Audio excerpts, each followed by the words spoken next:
Welcome to History 2010. I'm Dr. Sawyer. I'll be your professor for today and hopefully for the rest of the semester. I want to address an issue up front. I know some of you guys are going to see me drinking out of this cup instead of out of my Dr. Sawyer cup. All right. And some of you guys are going to go, is that Dr. Sawyer? It is. I figured I'd remind you of who I was enough times. I figured that all you guys sitting in your rooms, wherever you are, just needed to be reminded what university you go to now. It's Middle Tennessee State University. It's a great university. You want to know why? Because of you guys. Without you guys there, I'm just a dude screaming in a room. All right. So that's not that gets arrested, not rewarded. All right. That doesn't get a salary. So thank you guys for being here. Let's just start off to review. I wanted to make sure that you guys know, and I didn't actually put a review slide in here, but just a real quick review. We have our discussion sessions this Friday, Thursday and Friday, depending on your section. Sections 1 and 3 will be on Thursday. The other sections will be on Friday as usual. So that is important there. Make sure you're keeping up with your weekly quizzes. I've had some questions about those. We don't give second attempts on those because I want you guys to go all in. But what we do is we drop the 2 lowest grades. All right. So, and some people have had questions. They said, Dr. Sawyer, I've taken 3 quizzes now, and I looked at my grade sheet and it says it's not counting the first 2 100s. That's just because the formula drops the 2 lowest grades. And congratulations, if you've got 2 100s dropped from your quiz grade, that means that your 2 lowest grades are 100. So if you ever get anything below that, it will drop the other grade and throw that 100 back in there. So do not worry about it. We are on top of it. D2L is just sometimes confusing. So yeah, so just wanted to cover that real quick. Make sure you're taking your quizzes every week and following the schedule and keeping up with the emails. All right, so last time in class, if you guys recall, we had just been at war with the French and Indians. And if you were as original as the person that named New Jersey and New York, what might you call a war against the French and Indians? It's an Indian war. Thank you, Chastity. I appreciate Chastity jumping in there and saving us from whatever robot that was that just jumped in. You are being monitored by this AI. My name is Cody Taylor. You should have kept your name as like GMW3T at MTmail down there did. So we would, we would feel a little bit. Oh, yeah, it's just one of them robots. You guys know how they like to sit in on lectures that tell me about my history. Can you teach me how to love? I'm like, I can do one of those things, but I'm not going to tell you about history. Oh, there we go. All right. So let's roll on here. When we last left class, there had been some trouble with the crown. As you guys may recall, the French and Indian War was very expensive. You guys are like, really? Yeah, oh, yeah. That's the sweet thing about you guys is we live in a world where we can just float debt forever. You guys are like, huh? We owe money? Oh, yeah. You guys, we owe a lot of money. Not just you individually, but as a nation. Keeps getting bigger. But back then, you couldn't just float debt forever. You had to pay people back. And if you didn't, they weren't going to loan you money again. So the British immediately want to pay back their debtors because, as I said in the last lecture, if you borrow a bunch of money and you don't pay it back, and the French do pay it back, guess who's got the credit line if another war breaks out? It's the French. And so it's really important for them. So they start looking around and they go, hey, colonies. Now look, we haven't really made you guys pay many taxes. We haven't really messed with you guys. Even though we said that you could only buy stuff from us because this is mercantilism, we're not having you guys buy things from other countries, right? We're protecting our trade. We know you guys have been buying stuff from the Caribbean. You guys know we know you've been buying things from pirates. You guys think pirates are bad, but dude, people love pirates. In the colonies, pirates were the people that brought you the stuff from like the Spanish Empire that you couldn't get. Right? Pirates were the ones who brought you in the good stuff, man. They broke the law. They ran these fast ships. They'd bring it in. So the British are now like, sorry guys, we just fought this war to defend your homes. And also we're paying a ton of money to keep those guards at the proclamation line to keep you maniacs from going across the western frontier and starting a war with the Native Americans. So we just expect that you guys finally pay for some of it. So it was like, yeah, you're going to pay for some of it. And this is going to be the interesting issue. 1764, the British pass the sugar tax, the Sugar Act, basically, which puts an import tax on sugar. This is to raise revenue. But guess what? They don't ask any colonists about it. And this is going to be kind of the heart of the problem early on. Sure, there are people that just don't want to pay the taxes. But more than anything, you see what bubbles up is this ideal, this idea that the colonists are supposed to be British subjects. And that you're just passing taxes on the other side of the ocean with no input, no requests, no petitions to talk to the colonial legislatures. And this is going to be the problem. Now, the sugar tax makes some people really mad. But it's not the sugar tax that really sparks the big rebellion. That comes the next year. And you guys can all see my shared screen here, right? Okay. That comes the next year. 1765 with the Stamp Act. Let me explain to you why this one gets people angrier than the first one. Both of them tax people. There's the phrase taxation without representation. Both of them are imposed from outside. To a lot of people, this feels like they're losing their rights. But the way the taxes work has everything to do with it. The sugar tax is an excise tax. Anyone know what an excise tax is? Okay, an excise tax is a tax that's paid by the seller of an item. So what that means is the person who knows and pays and can really see what the taxes are doing to the price is the person selling it, not the person buying it. The best example in your lives of an excise tax right now has to do with gasoline. So you guys know how if you guys go to buy gasoline, it says it'll be like $1.99, 0.9, always 0.9. Give me a break. What is this? All right. It's always 0.9 at the end, right? But it's $1.99. So you guys go drive past the pump one day and it's $1.99, and you drive past the pump a week later and now it's $2.09. Why'd the price go up? You don't know. You might assume it's supply and demand. You might assume that it's just a matter of the market.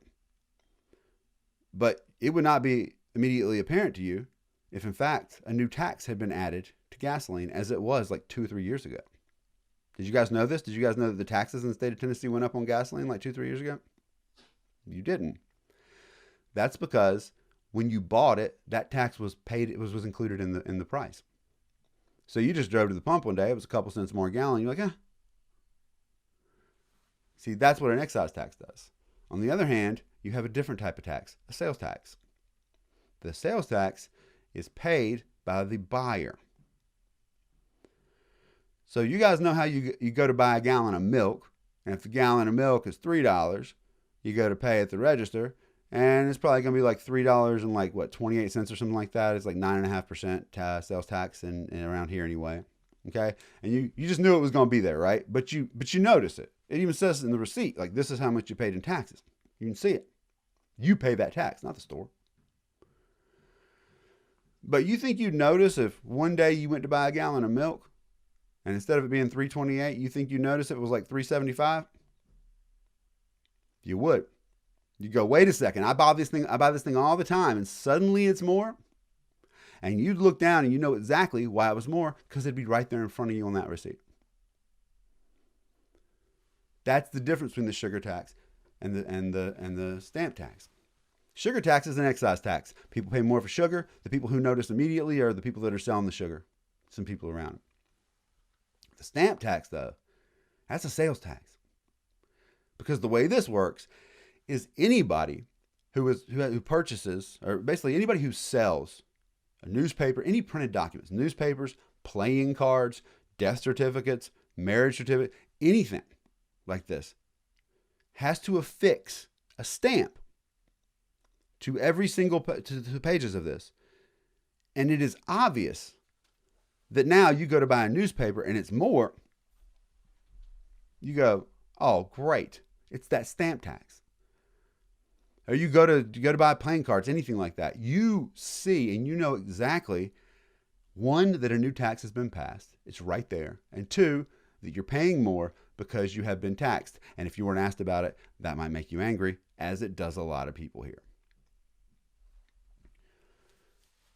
This is the spark, more than the Sugar Act, certainly. This leads to the stamp, basically the Virginia resolves. These are these famous resolves issued by the House of Burgesses in Virginia, claiming that this stamp tax is a violation of their rights as Englishmen. It leads to the Stamp Act Congress, where a couple of states get together to think about how to respond. And it has two really interesting consequences that the British never seem to have even thought about. You remember how I told you that these colonies don't think of themselves as having anything in common, really? People in Virginia aren't thinking they got anything in common with people up in New England, right? South Carolinians ain't thinking they got anything to do with the people in New York. But this colony is passed but this tax is passed across the colonies. Suddenly they all have something in common. And it is that they are angry. The second consequence is that if you think about this, this is a really poorly laid out tax if you anger people. Because the people everybody who buys things is affected. But the people who sell the things are affected too. Because now the price of their item is going to go up. They might be able to sell less. It just so happens that the people who are selling things, since this is a stamp that is affixed to paper documents, you've just angered the people who run the media. You've angered the people with the printing presses. You've angered the lawyers. You've angered all the people that have the ability to communicate and argue for abolishing this tax. You see what I'm saying? You just went after, you brought all these colonies together and you angered the people that could get the message out to communicate. And I told you that certainly this isn't the case in the South, but in New England and in the mid-Atlantic colonies, we're talking about New York and Pennsylvania, in these cities, the literacy rate, remember I told you there's a really high literacy rate in New England? This information can flow fast there. And so this is going to be what happens. I used to have an assigned reading from, I took it out, but it's from a 1765 issue of the Pennsylvania Gazette. And this was a newspaper that was had been run by Benjamin Franklin. And in Pennsylvania, in Philadelphia, they're reporting on the Virginia Stamp Acts, the Virginia Resolves. Let's say that again. They're reporting on the Virginia Resolves. And the reason I was assigned that was to say, remember I told you these guys don't have much in common? Now their newspapers are talking about things that are happening in other colonies. And this, friends, is going to be the spark that starts giving the colonies something in common. Now, just to put this in perspective, okay? Have you guys ever been traveling somewhere when you used to be able to travel? You ever been like in an airport and you just like sit down to eat something by yourself or anywhere, and there's a football game on, and you don't know the person next to you, but you can look at them and you realize that they have like a moral compass, and you just say, man, I hate Tom Brady. And the person goes, yeah, me too, right? It's a weird thing because you don't even know what your favorite teams are. Maybe you guys' teams are playing each other. Maybe this is the only thing you're going to have in common. But when people get bound together by things they don't like, all right? The enemy of my enemy is my friend. Now the problem becomes what happens when the enemy goes away, right? Some of you guys are going to find that out. I mean, I guess he's at Tampa Bay now, huh? But, some of you guys are going to find out what happens. Once the mutual enemy goes away, you may find you have a whole lot of differences. But for a moment, you go all in. It's kind of what's happening here. Now, this is going to set off a series of misunderstandings. Right? And again, a lot of this has to do with like what I said last time. It's like, well, it's not what you say, it's how you say it, right? Because for the English, for the British, their mindset is this, and it's not unreasonable, I don't think. But you guys make up your minds. They say, we're footing the bill for this war. What were the French going to take? Your land. we lose, who's to say you get to keep it? We fought this war, 9 years we fought this war in the American colonies. It spun into a global war for 7 years. Do you want us not to pay back that debt? Because the French aren't going to just stop. We've got to raise money, and let's face it, for the last century or so, we've kind of let you guys do what you wanted to do. So now we're asking you to follow the rules and pay a little more. The problem is, though, that for the colonists, they're like, you didn't ask us. And this is going to lead to a spiral that gets faster and faster as you move on. The colonists feel like there's a threat to them, and they're angered they can't move west. Some of them are really mad at the British for even just trying to stop moving west. And this is going to be it's going to be a big part of what happens here. Throughout this war, though, throughout these years we're talking about here, the thing you should know is that before anything else, everybody involved, well, almost everybody, thinks of themselves as British. They think of themselves as British, and then they think about themselves as being from their colonies. They don't think of themselves as Americans. Yeah, Aaron. So basically, up until the taxes, did that mean that, like, did the colonists feel independent from British, or did they basically just feel like we are British, we're just in a different part of Britain? Yes, that second part is how they feel, right? So their whole worldview is we are British subjects. And we have no input in what we're saying. And it feels like a complete violation of these rights. And this is going to be what angers them. And this was what I was laying out here, is that these guys are not at this point, and only most of them at the very last minute before they pull the ripcord, these folks are not asking for independence. What they're asking for is to have their rights respected. Independence at this point sounds like crazy talk. Independence from what? Hey, yeah, you know, we're part of the world's largest empire. Let's get away from that somehow, right? These guys just thumped the French in a 7-year war. I'm sure we could beat them, right? Well, we got pitchforks, you guys over there. Who's got shoes?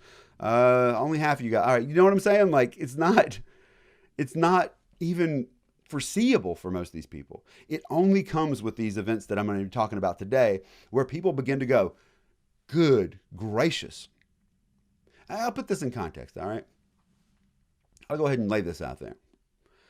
The way that I always tell people to imagine the revolution is what it's like to get out of a really long-term relationship with somebody, right?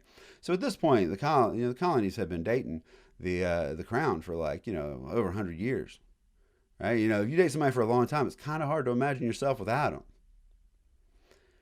And these guys right now, basically what they're saying is, hey, you know what? I don't like the way that you're treating me. And we thought that there was a relationship here that in which we had some rights too. And they're going to be, the period that I'm talking about here is the period where you go from fighting to asking your partner to please go to counseling and sit down and talk about it. Right? Because you just can't imagine yourself. It's like who you are, right? You're like you in this relationship, man. This relationship kind of like you got the same friends, right? You have the same jokes, like you got the same culture. You don't want to leave. And then eventually you got to write a breakup letter. That'll happen in 1776. Eventually, if they won't go to counseling, they won't talk, and they're just acting crazier and doing more of the same stuff. Eventually, you gotta write a breakup letter, and you gotta have some years of separation, even if it will be a fight. But we'll get there. Does that make sense, Aaron? Okay, cool. All right, cool. Okay, so let's talk about what the colonists do in response to the Stamp Act. These organizations called the Sons of Liberty are established, and these are essentially like-minded people. They meet in pubs. They're across the colonies, but they're largely concentrated in the northern cities, and the ground zero of this whole movement is going to be Boston. Boston, the city founded by Puritans, is going to get crazy in these years. Other cities certainly have their movements, but there's a reason that Boston holds, a spotlight, certainly for the lead up to the Revolution. And we'll get through this. These folks in Boston decide that if they're not going to be asked whether or not they want the tax, they would like to send a signal to folks about how they feel about it. All right, so here's how it goes down. People in Boston begin gathering in mobs. And you guys are like, were they drunk? Dude, anytime I say mob in this time, they're definitely drunk. Okay? They get together in mobs and demonstrations to demand that this tax be lifted. And one of the things they do is they begin targeting people associated with the crown who are living in the colonies, right? So these are official government agents, right, of the British government. In August of 1765, this guy named Andrew Oliver, he's a Bostonian, he works for the British Crown, and he finds out, hey, big news, getting a promotion. Andrew Oliver's like, oh boy, yeah, we picked you to be the guy who's going to collect the stamp tax. Ooh. He's like, okay.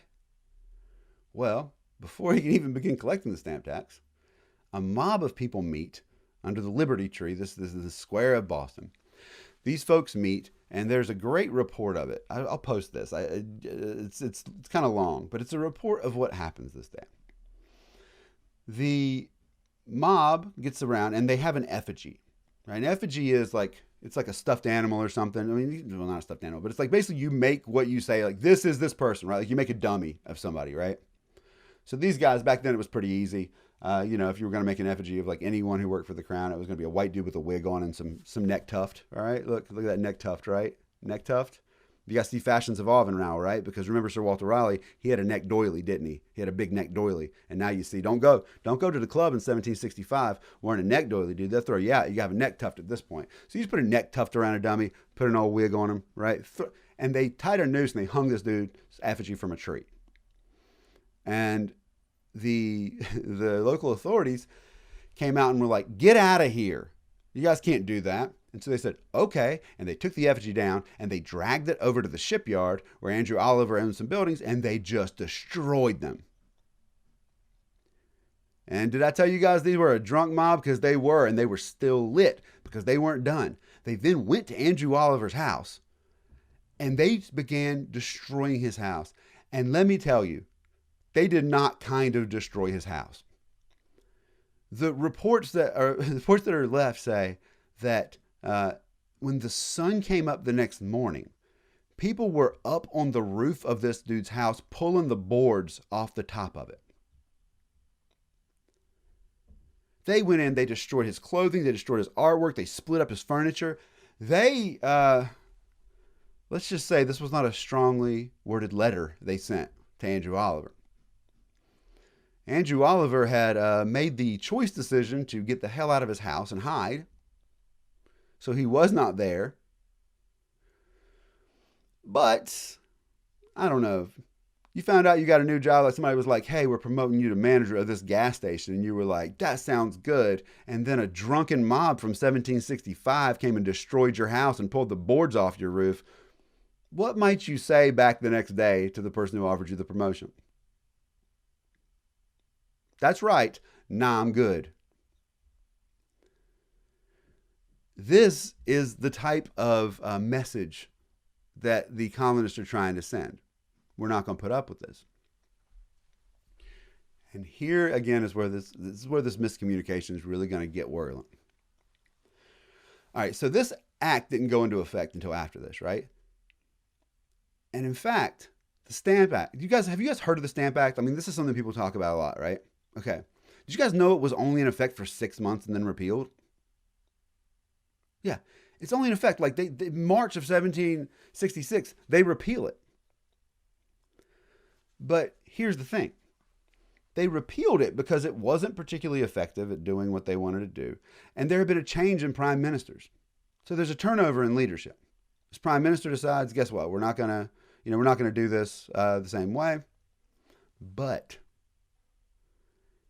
the British are really aware, and this isn't the only incident like this. They actually go after Thomas Hutchinson, who's like the vice governor of the colony. There are these types of attacks at different places. So in the end, I'm sorry, Jenna, what? You're muted. Okay. It's distracting you're kind of having a conversation. I'm like, it's like, I have you guys all on the screen so I can see y'all. It's okay. I mean, you can cut off your screen if you want to. This is not required, but anyway. So anyway, the British say, we're going to repeal the Stamp Act, but they're hyper aware.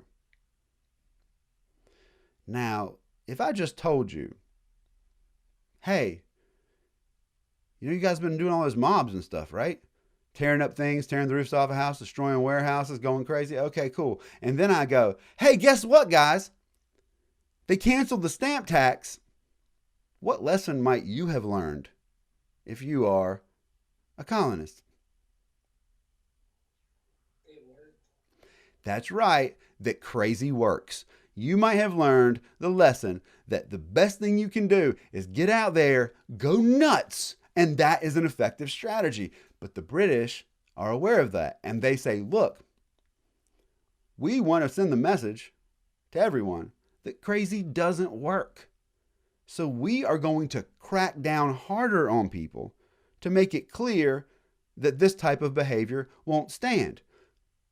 But the thing is, when the British crack down harder on people who have learned that crazy works, those people up the crazy.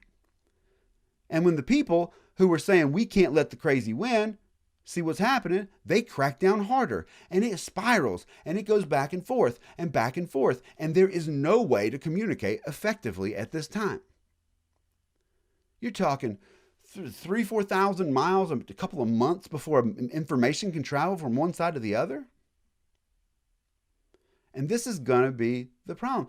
There is no way, like, you guys just imagine, it's like, why don't they just talk to each other? You just want somebody to text? You just want the king to, like, text somebody and, like, hey, just making sure you guys didn't think, we know you guys were crazy. We're just letting you guys know we're not going to stand for that. Oh, really? Because we thought crazy was going to... There's no mechanism for talking this out. You get orders, and those orders are going to stay in effect until the next boat comes with new orders. So this goes down, and this leads to several events. 1767, the British introduce the Townshend Acts. These are new taxes to replace the previous taxes, right? So we're still raising revenue. We just got a new system here. For the colonists, remember I told you that there are all these British redcoats that are along the border there, keeping people from going west? See, they've been angry about these taxes, and imagine this. See, the redcoats weren't like a regular presence in the lives of the colonists. You got a local militia. But now, more of them than ever are in your streets. They're coming and going. And this is all on the heels of rebellion inside the colony. To the British, they say, yeah, of course we're sending some more people over there. You guys have been crazy, but also we got to keep these guys over there to keep you guys from starting a war with the Native Americans. That's why they're here. Also, that's what we're paying for. If you guys will quit being crazy, then maybe we could not have to pay for this. But overall, if you're a colonist, the way it might look to you is, oh, so you guys won this war. You started passing taxes on us, and at the same time, you stationed soldiers in our streets? That was like a threat. And so tensions between the two sides rise. In 1770, you have the Boston Massacre. This occurs.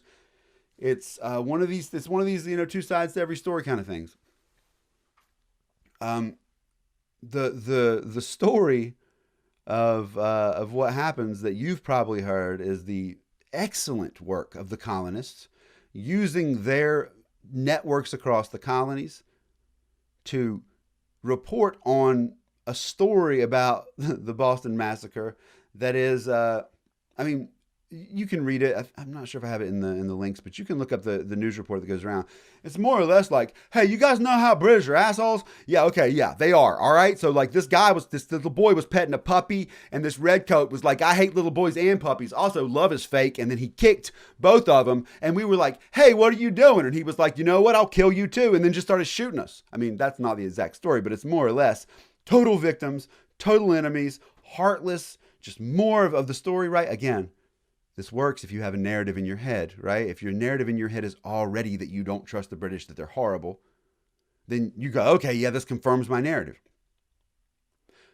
The British side of the story and the side of the soldiers, however, was, well, I'll just tell you, just a couple of minutes ago, I told you a story about what the mob of drunken Bostonians had done to Andrew Oliver's house. They also tar and feather people. I don't know if you guys know about that. People are like, tarred and feathered. They throw that around as like, dude, that's where they take you and they burn you with melted tar. Like it singes into your skin and then coat you with feathers. You can't really get it off without basically destroying your skin. It is a brutal torture. They're doing this to officials. So if you are a redcoat in a situation, or you're the British, you might be a little on edge.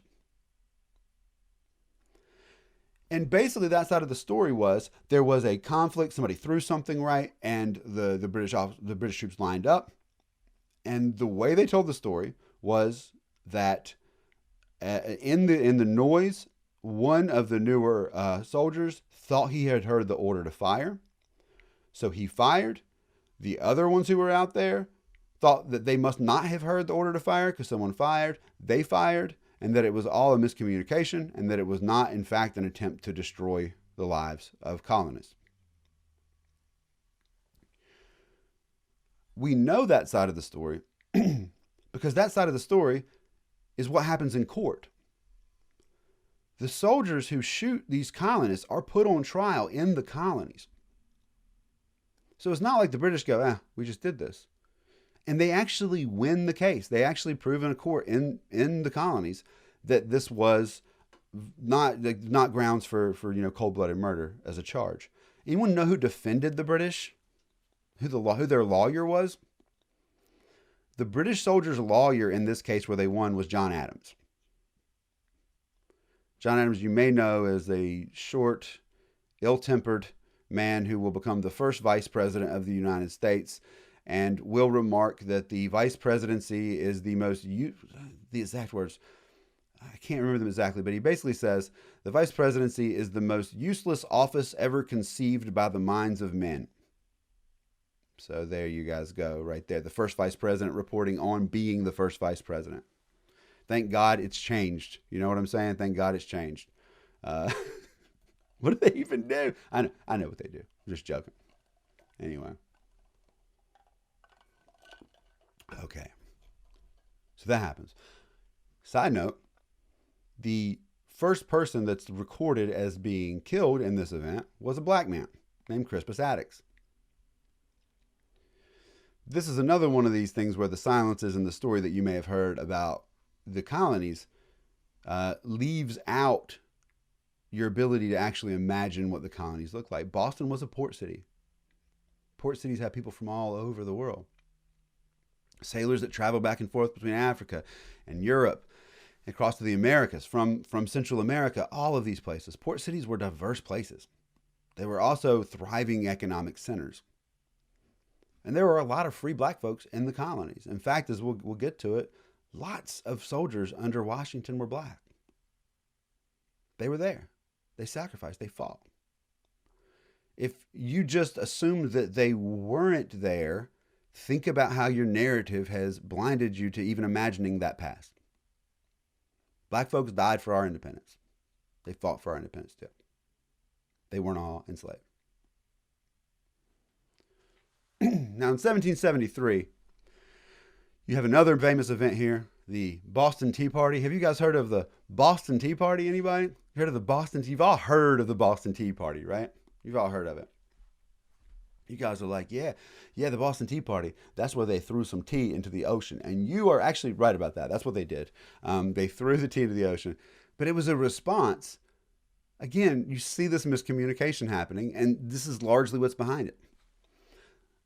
Back in London, folks are like, the colonists are really mad. Let's throw them a bone.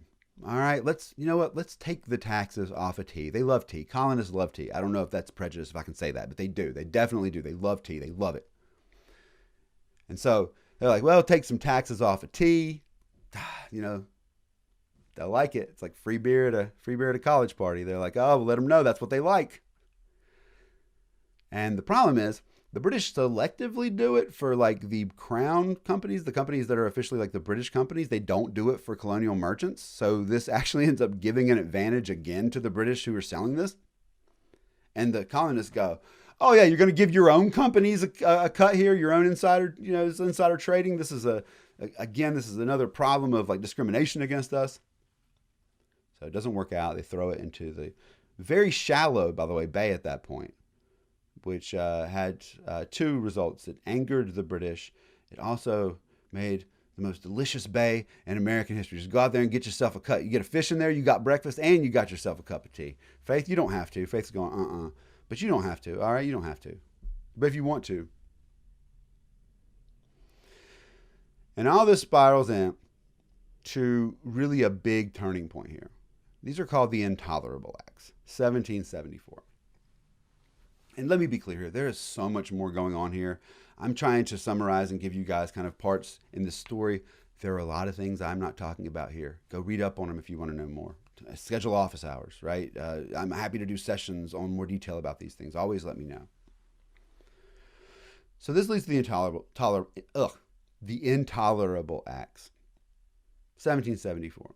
The British do a couple of things. Now, the British didn't call them the Intolerable Acts. That's what the colonists called them. That'd be a really bad strategy. Be like, all right, we're going to pass these Intolerable Acts. We'll show you guys how we feel about you. But collectively, here's what they do. By this point, they've become aware pretty strongly that this strategy of treating all the colonies largely the same has bound the colonies together. So in retaliation for what's going on in Boston, this time they don't punish all of the colonies here. They just close down the port of Boston. And they're like, we'll reopen it when you guys calm down. And they think this will keep the other colonies from being angry. The problem is, by this point, I mean, think of 1774. We've been jumping through like basically a decade of history here, right? So we're at the conclusion of 10 years of back and forth. By this point, the other colonies aren't like, oh, okay, well, they're only doing it to Boston. They're like, oh, they did that to Boston, they'll do it to us too. So it doesn't help calm them down. They also do a couple of other things. First of all, they begin taking people accused of breaking the law and no longer putting them on trial in their own cities. They put them on ships and take them either up into Canada, which is controlled by the British, or they take them back to England to put them on trial. Why do you think they might do this? So they can get penalized for things that they normally wouldn't get penalized for in their own cities? Yeah, there's no sympathy for them in these other places. Right? I mean, if you're in Boston, I mean, there's a chance the general public's going to be on your side all the way. So, you might have sympathetic people who are weighing in. Also, it's got a real disadvantage for you. It's not like you just, I guess I got this online service where I get a lawyer wherever I go. You leave behind and you lose all of your connections. Your resources might not be able to travel with you, and you are going to hostile territory. Hey, you guys ever read the Sixth Amendment? You know that part in the Sixth Amendment where it's about criminal trials, and they say that you shall be tried by a jury of your peers in the district in which the crime occurred? Yeah, they're thinking about this. This is a lot of what you'll see in the Bill of Rights, the first 10 amendments. A lot of what you will see directly addressed there is what they felt were the encroachment on rights that the British had performed during the Revolutionary War. And they want to say this: you can no longer take people somewhere else and do this. That is an outgrowth of what's happening in the years before the Revolution, as is The third thing on this list, the forced quartering of soldiers. Because people living in cities, the British didn't have places to put them up. So they said, good news, you got a new roommate.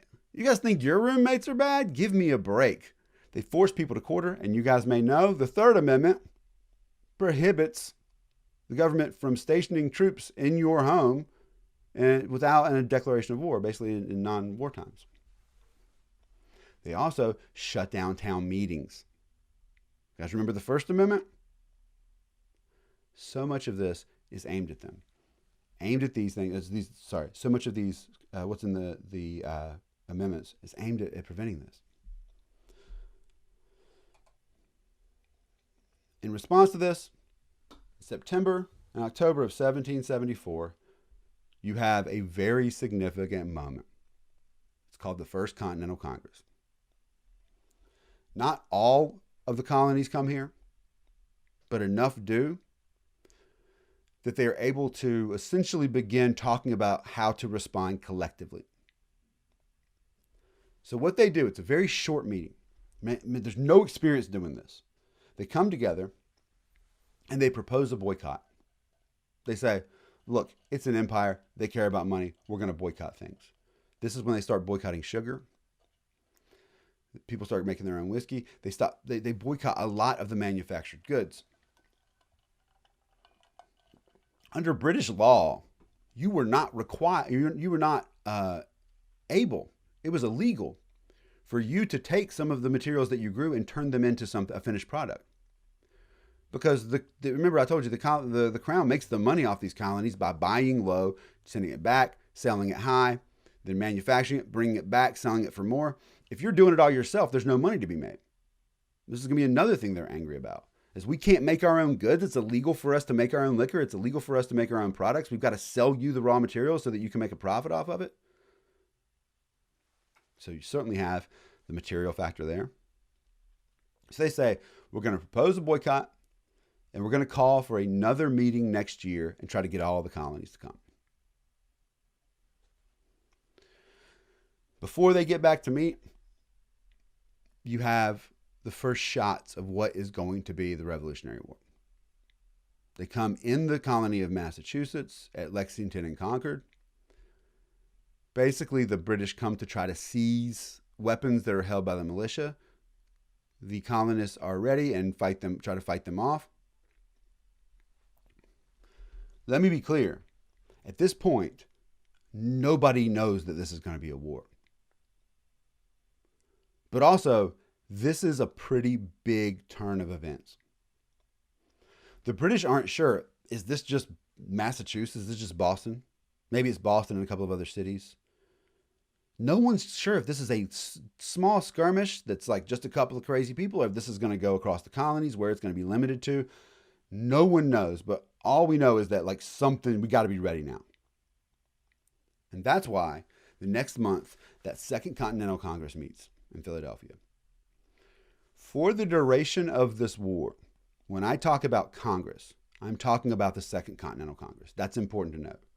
Our modern Congress that we have now is established by the Constitution. It doesn't meet until 1789 as its first meeting. But for right now, there is a Congress that's going to be controlling the continental effort. And this is the Second Continental Congress. They do two things. One, on June 5th, 1775, they send what is called the Olive Branch Petition. What you have to get is that the colonists think that Parliament is doing a lot of this. Parliament is the legislative body of Great Britain. And a lot of them still believe that, in fact, if King George III realized what was going on and fully understood it, that King George would care. And so what they do is they draft this Olive Branch Petition. It is signed by the colonists. The biggest signature at the top is old John Hancock. Look at that guy. Make your signatures big. You'll get famous. It's that guy. But they sign it. And the petition is directly to the king saying, help us. Help us stand down in this conflict. And I want to point this to you. This is a year. almost exactly a year before the Declaration of Independence. I want to read you the opening line of the Olive Branch Petition because I want you to know where we're at this point. We are not at full-blown, to hell with it, Mel Gibson and the Patriot level. We're going to break away, hell yeah. Like, we're not there. We're not in a Toby Keith song at this point, all right?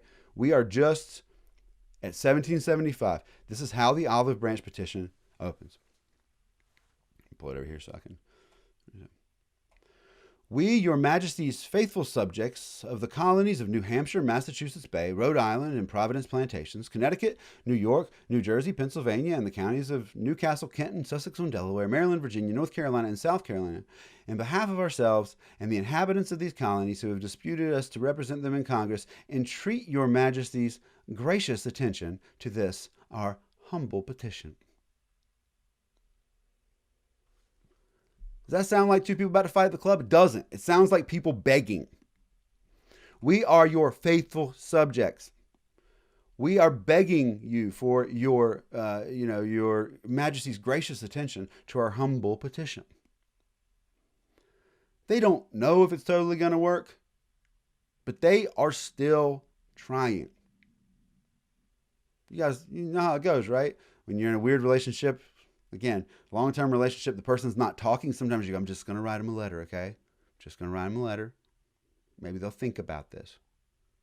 You know, you guys ever done that? I'm going to write a letter. I just want you to hear my words and understand what's going on here. You write a letter. Now, imagine what would happen if you did that and then the person and you were in a relationship with was just like, I ain't reading that shit. Imagine that. Imagine what you would do.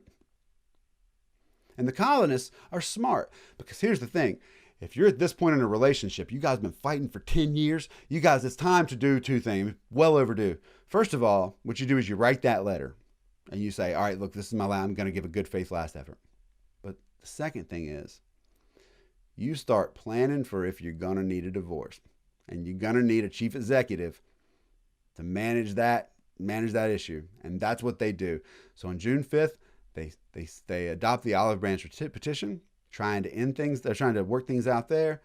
But 12 days later, they also appoint a commander-in-chief of a crazy thing called a Continental Army. A lot of the way that the revolution is portrayed is like, it's the Patriots versus the Patriots. I was going to go, the Patriots versus the Jets. The Patriots versus the British Redcoats, right? It's not that simple. Because you are going to have, on the Patriot side, state militias. You're going to have the Continental Army. The Continental Army is supposed to be overseeing the entire thing, right? Your commander-in-chief is supposed to be overseeing the entire war effort. But the colonies aren't going to cede their authority. Like, somebody down in South Carolina is going to be like, oh, good, let's just give all of our troops up to, what, Philadelphia? There's going to be infighting. But this creation of a Continental Army, it's a drastic step. It's a drastic step everyone's pretty scared about. Because what's happening here is you are preparing for the possibility of a war with the world's most powerful empire. What if, first of all, you're probably not going to win. You got to look at it from their perspective. You're probably not going to win. But on the other hand, if you do, I bet the person who was the military leader in that going to be pretty famous. Probably be a legend in his own time. How are you going to stop that person?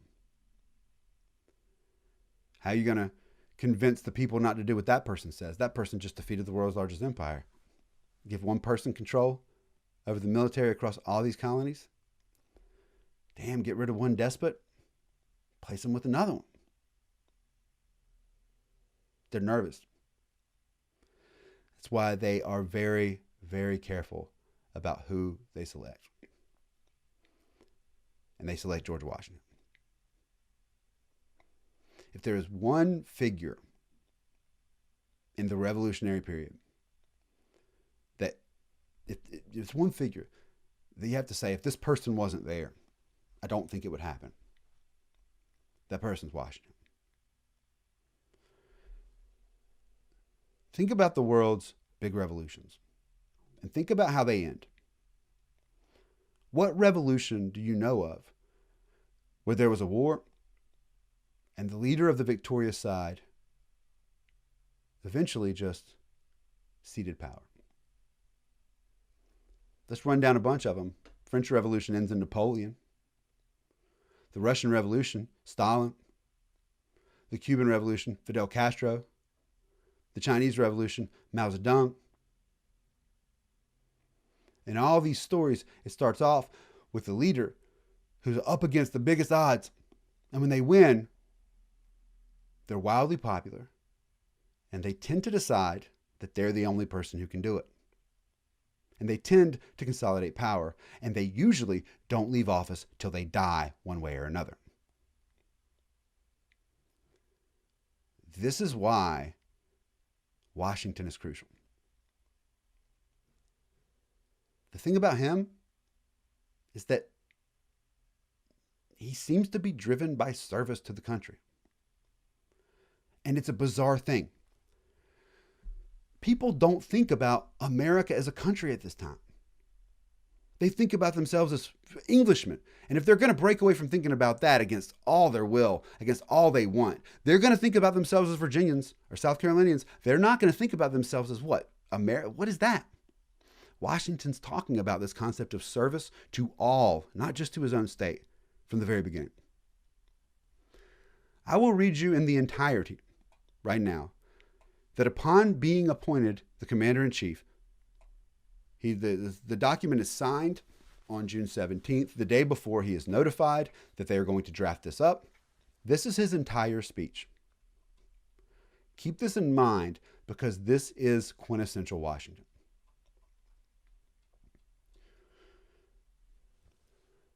Mr. President, though I am truly sensible of the high honor done to me in this appointment, yet I feel great distress from a consciousness that my abilities and military experience may not be equal to the extensive and important trust. However,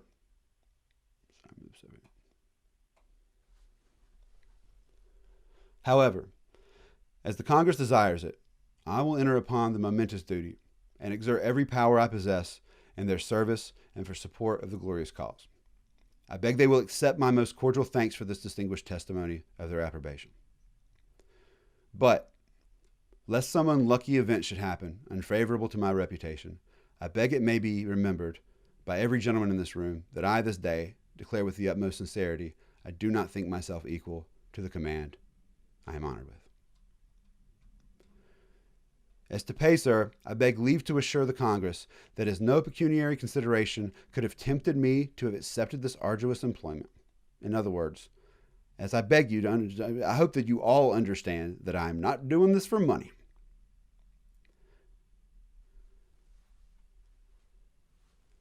I will take this at the expense of my domestic ease and happiness. I do not wish to make any profit from it.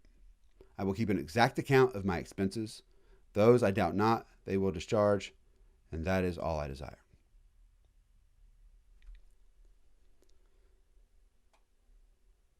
This is honesty. This is awareness of flaws. He's been given this task that no one thinks can happen. And he says, I promise you I will give it everything that I've got. But I do not think I'm up for it. And I want you to know that if I'm not, it's not because I don't love this place and I'm not going to try. If you read Washington's acceptance, his first presidential inauguration, it's the same thing. This is Washington's tone almost every time he's honored with something. He says, I will give it all that I've got, but please forgive me if I cannot do it. At the end of this war, he is going to be the one great revolutionary leader in modern history who just wants to go home. He's going to pull this off.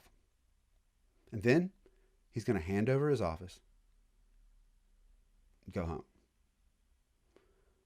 But he's not going to get to stay there because they're going to keep calling him back because he's the only one that anybody trusts because they're like, we gave you all that power and you gave it back. Like, we might need to give somebody else the power again. Will you please come do it again? And he's like, damn it, I will. This guy, The best presidents are the ones who never want to be it. That's great. We should have to find somebody under a rock and pull them out and be like, all right now, man, please, I can't do it. It's like, are you going to try hard? I promise I will. That's Washington. It's the characteristics that make people love him. I will say that from Ron Chernow's Washington biography, there's also, in addition to this, Patrick Henry. You guys may know give me liberty or give me death. That line. Patrick Henry from Virginia, who knew Washington from back in Virginia.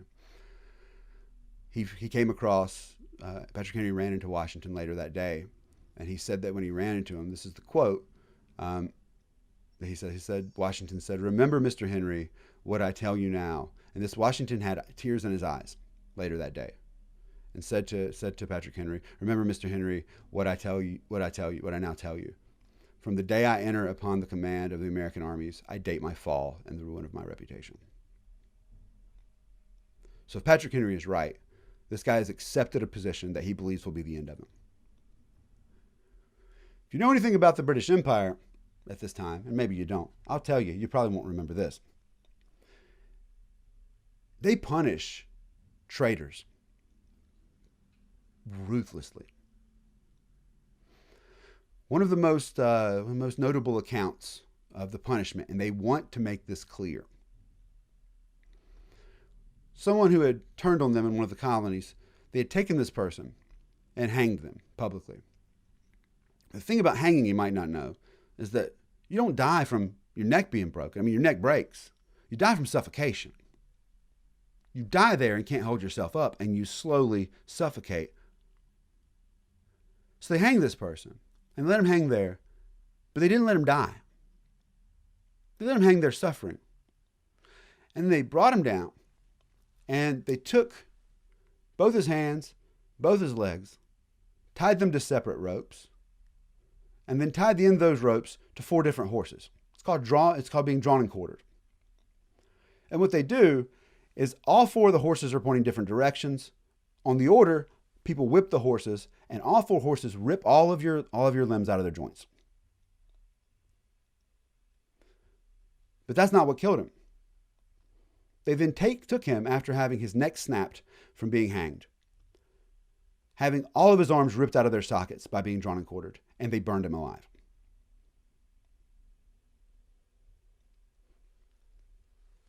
Saying yes to the position as commander-in-chief, if you get caught, you're going to be made the example.